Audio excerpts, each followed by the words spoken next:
मंगल आजो जनकपुर अति मन भावन है। मंगल आजो जनकपुर अति मन भावन है। आहे मंगल दुल्हा दुल्हीन परम सुहावन है।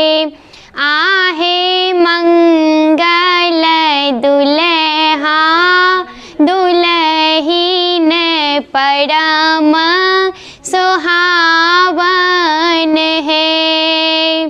मंगल आजो जनकपुर अति मन भावन है।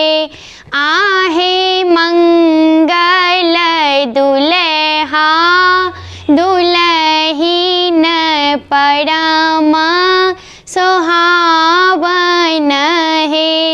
आहे मंगल दुल्हा दुल्हीन परम सुहावन है।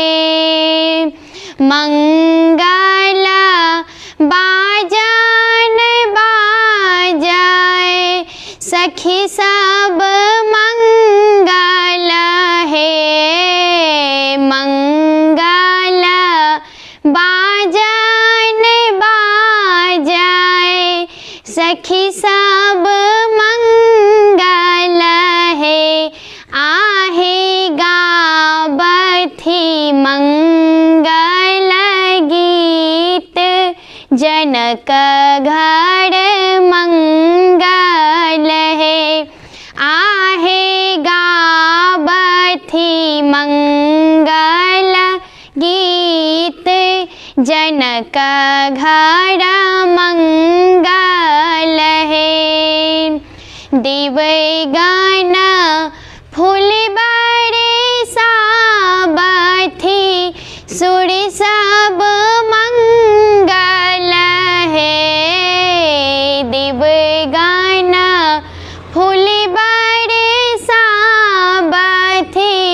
सुर सब मंगल है। आहे सिया जी के आजो छैन विवाह जनक घर मंगल है।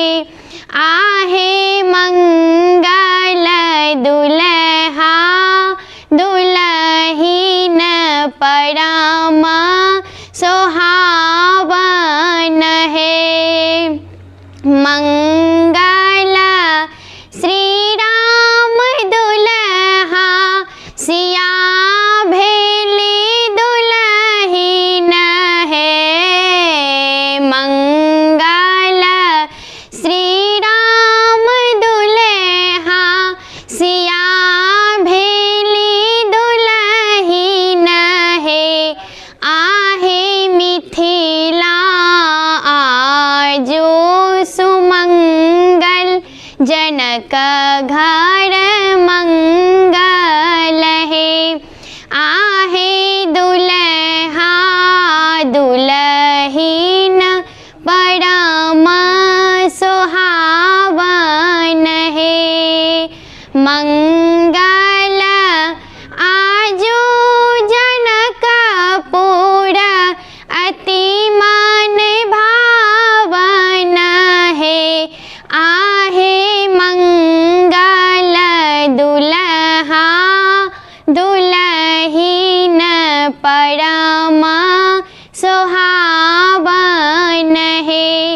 तुलसी झा अहाँ सब गोटे के प्रणाम करै छी।